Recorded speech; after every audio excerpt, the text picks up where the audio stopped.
Graça e paz, irmãos. Boa noite. Nós temos mais uma vez o privilégio dado a nós pelo Senhor de estudar a palavra dele, de continuar, o nosso estudo semanal no livro de Gênesis, a história dos começos, e ver como foi que o Senhor preparou a nossa história, a história do povo dele, no qual nós somos inseridos, e como Deus abençoou e agiu na vida e através da vida de homens e mulheres falhos, mas que pertenciam a Deus, e a quem o Senhor cuidou e zelou com muito carinho, com a forte mão, muitas vezes com sua disciplina, agindo para que a história se desenrolasse e chegasse para nós como chegou e fosse capaz de nos abençoar como nós somos tão abençoados hoje. O bloco que a gente vai ver hoje, irmãos, em Gênesis, é o capítulo 20, nós vamos ver do verso 1 ao verso 18, é um texto bastante conhecido da palavra do Senhor. Na minha versão, chama-se Abraão e Sara peregrinam em Gerar, mas antes da gente passar ao texto propriamente dito, eu gostaria de convidar os irmãos a orarem comigo, a pedir ao Senhor que nos abençoe, que nos auxilie no estudo da palavra dele, que o Espírito Santo nos conduza e nos oriente, para que nós venhamos aprender aquilo que o Senhor tem para nós na noite de hoje. Então oremos, irmãos. Senhor Deus, nós te pedimos, Pai, ajuda-nos, Senhor, ajuda-nos, Deus, a nos aproximar de Ti e de Tua palavra, com reverência, Senhor, com cuidado, com zelo, sabendo que o Senhor tem cuidado de nós. É o Senhor, Deus, quem prepara todas as coisas a fim de que nós sejamos edificados, Senhor, e aprendamos com o Teu Santo Espírito, Deus, por meio de Tua palavra, Senhor. Fala conosco, Jesus, nos ajuda para que nós, ao final desse estudo, sejamos melhores crentes do que somos agora, Senhor. Nós aproveitamos esse momento para Te adorar, Deus, para Te render graça, Senhor, para reconhecer o Teu senhorio sobre nossas vidas, para Te agradecer pela Tua bondade, Tua misericórdia, Tua graça, que tão evidentemente se derramam sobre nós, Senhor. Muito obrigada, Senhor. Fala conosco, nós Te oramos assim, Te pedimos em nome de Jesus. Amém? Então eu quero convidar os irmãos a abrirem suas Bíblias no livro de Gênesis, no capítulo 20. É um texto um pouco longo, nós não vamos ler os versículos inteiros, mas vamos observar alguns, até porque a história já é bastante conhecida, os irmãos já ouviram falar dessa história, desse episódio na vida de Abraão e Sara. E nós vamos apenas destacar alguns pontos e aprender com esses irmãos frequentemente sobre o que não fazer, como nos comportar melhor diante do Senhor. E essa história, irmãos, ela começa dizendo que, partindo Abraão dali de onde ele estava anteriormente, para a terra do Neguebe, habitou entre Cádiz e Sur e morou em Gerar. Abraão peregrinou naquela terra, ele foi caminhando de lugar em lugar até chegar nesse lugar que o texto cita Gerar, e ele e Sara não como residentes, mas como peregrinos. Eles estavam de passagem, até descobrirem onde o Senhor os levaria, o que aconteceria com eles.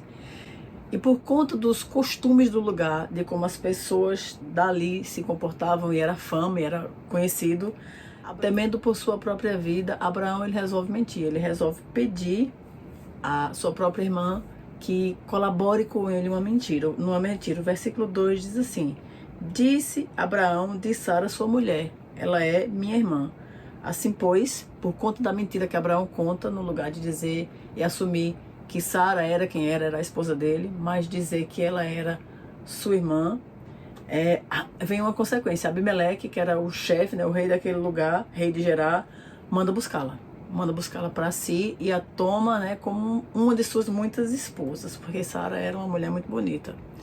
E o texto continua no desenrolar, vem a consequência para o próprio Abimeleque, que inadvertidamente toma a esposa de outro homem.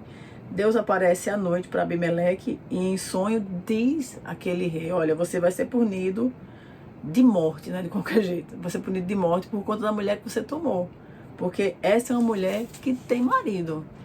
Deus aparece para Abimeleque e adverte do pecado que ele inadvertidamente cometeu. E literalmente, ele comete o pecado em inocência, sem saber o que estava acontecendo. E, embora fosse um costume estranho de tomar as mulheres, e Abraão sabia que se porventura eles soubessem que Sara era a esposa dele, a vida dele corria perigo. Então é por isso que ele escolhe mentir. Mas Abimeleque comete esse ato na inocência. Ele acredita que Sara é irmã de Abraão e leva ela para si. E Deus aparece e diz a ele: olha, Você vai ser punido de morte por conta disso que você escolheu fazer. E Abimeleque se defende, ele diz, mas Senhor, eu fiz isso na inocência do meu pensamento, eu não sabia. No versículo 6, Deus diz a Abimeleque em sonho, né? Ele aparece a Abimeleque em sonho. Bem sei que com sinceridade de coração foi que fizeste isto. Daí o tem impedido de pecares contra mim e não permitir que você tocasse nessa mulher. Deus livra tanto Abimeleque de cometer um pecado pior, como também livra Sara de sofrer uma consequência terrível da mentira que Abraão contou e com a qual ela mesma colaborou.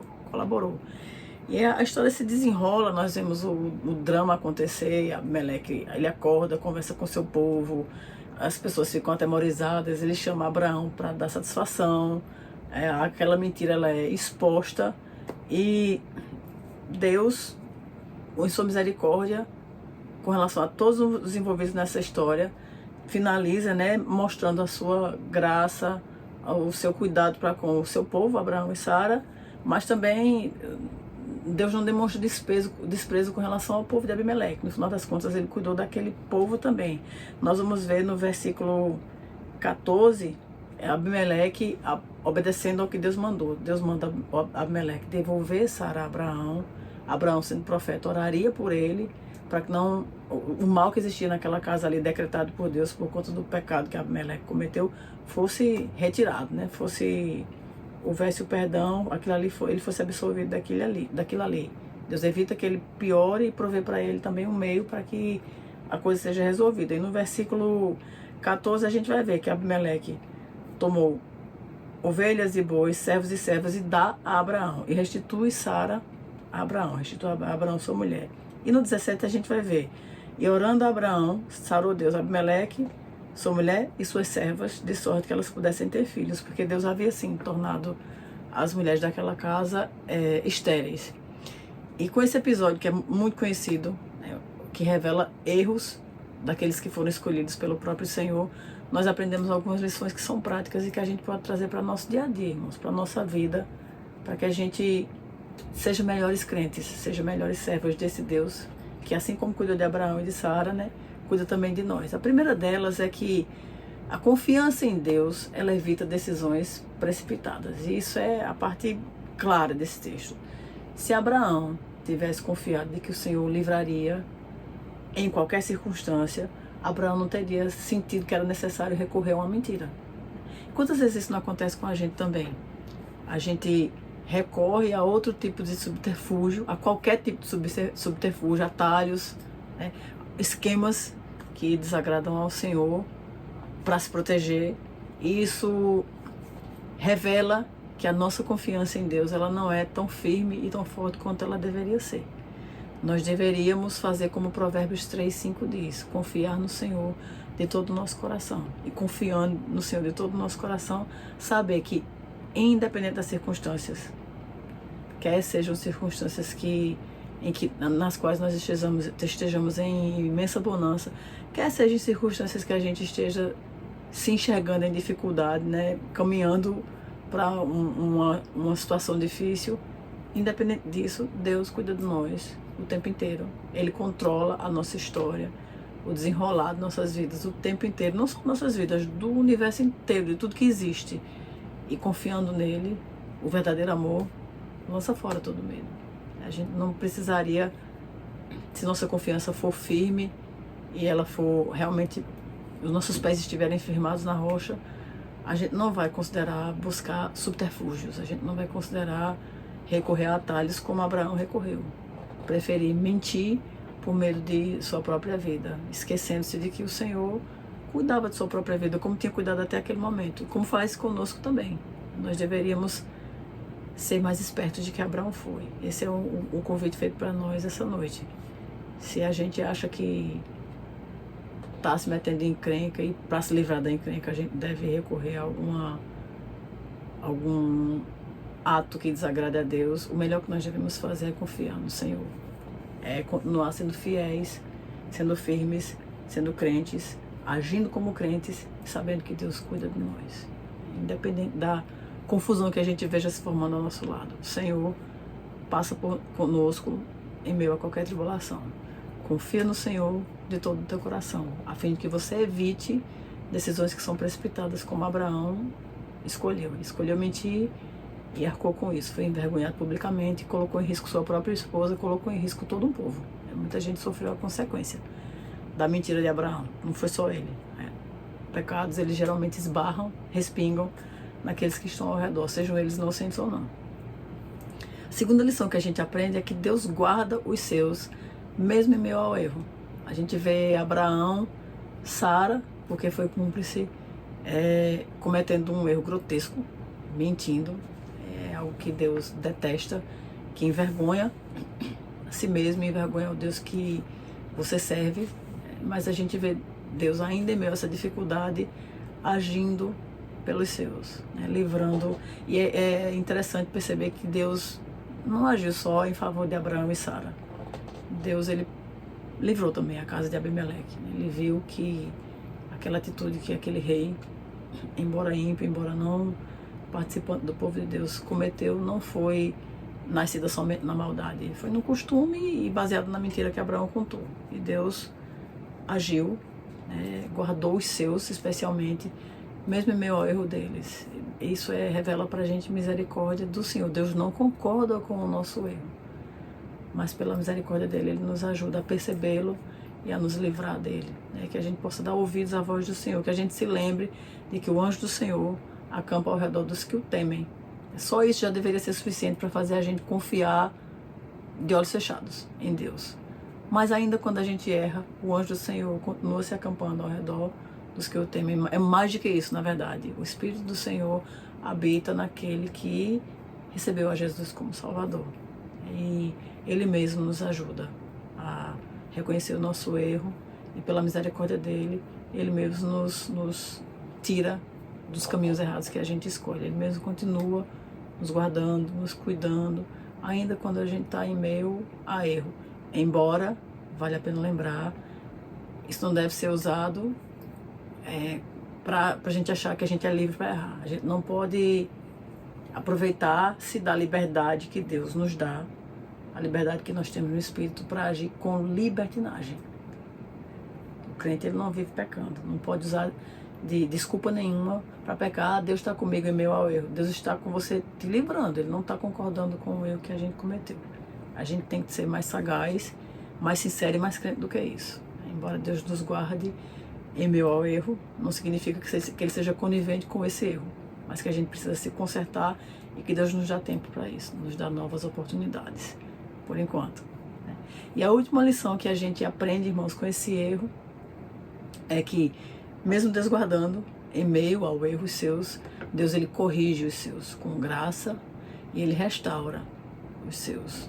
Até a disciplina do Senhor, como o escritor de Hebreus diz, não desmaie quando você for disciplinado pelo Senhor.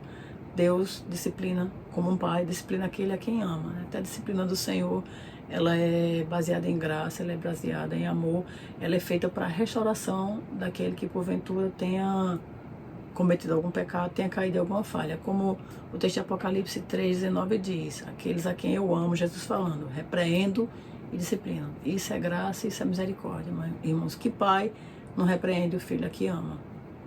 Quando a gente vê uma criança correndo solta e sem regra nenhuma, partindo de seu pai, a gente sabe, tem algo errado. A própria criança não se percebe amada quando é criada sem regra, sem disciplina, sem limite, sem correção, porque a correção é sim um ato de amor. Significa, eu me importo com você, eu quero que você seja melhor do que isso que você está sendo agora.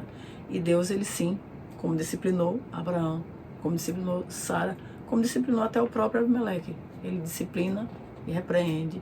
Isso é com graça, é com ternura e é a fim de restaurar aquele que se encontra numa situação de falha e de erro. E graças a Deus por isso. Se não fosse a disciplina do Senhor e essa misericórdia que, ainda que muitas vezes nos pareça dura, né, traga tristeza ao nosso coração, ela sempre é para bem, para que a gente se corrija, nos tornemos crentes melhores, mais parecidos com Cristo e continuemos caminhando rumo ao céu, glorificando o nome dele. Amém, irmãos? Que esse episódio na vida de Abraão e Sara sirva de lição para nós, que a gente consiga escolher melhor do que eles escolheram. Que a gente confie no Senhor. Lembre-se que Ele nos guarda o tempo inteiro e que ainda que nós cometamos erros, nós seremos disciplinados. E glória a Deus por isso. Né? Seremos disciplinados para que haja restauração. E a disciplina do Senhor também é um meio da graça dele agir sobre nossas vidas. Amém? Que o Senhor nos abençoe, que Ele aplique a sua palavra no nosso coração e nós venhamos a pensar no modo como o Senhor age com os seus servos, que é tão gracioso, tão misericordioso, ainda que seja para correção e disciplina. Amém? Vamos orar, irmãos. Vamos agradecer ao Senhor pela sua graça, por ter nos ensinado mais uma vez um pouquinho a respeito da sua palavra. Oremos. Senhor, nós te agradecemos, Pai, por mais essa noite em tua presença. Te bendizemos pela tua misericórdia, Senhor, pela tua graça, que são tão abundantes em nossas vidas, Senhor, que se revelam ainda quando nós erramos, Deus, nos disciplinando, Senhor, nos trazendo mais uma vez para junto de Ti, Deus, nos ajudando a perceber nossas falhas, Senhor, nosso erro, a fim de que nós venhamos pela atuação em nós, corrigi-lo, Senhor, e nos tornarmos crentes que Te santifiquem, Deus, que glorifiquem o Teu nome em tudo que fazes, Senhor. Nós Te agradecemos por isso, Te pedimos que o Senhor continue a agir em nossa vida, Senhor, ajuda-nos, Deus, a enxergar a Tua vontade para nós. Espírito Santo, mostra, Senhor, se existe em nós algum caminho mau e age em nós para que nós venhamos a nos arrepender, Senhor, confessar o nosso pecado, Deus, e começar novamente a caminhada contigo sempre que necessário, Senhor. Nós Te bendizemos pela Tua misericórdia, pela Tua graça, Senhor, que tanto e tantas vezes se revelam, Senhor, e se derramam sobre nós. E nós Te agradecemos, Senhor, e aproveitamos para bendizer Teu santo nome mais uma vez, Te orando assim, em nome de Jesus. Amém. Amém, irmãos. Que o Senhor nos abençoe. Paz.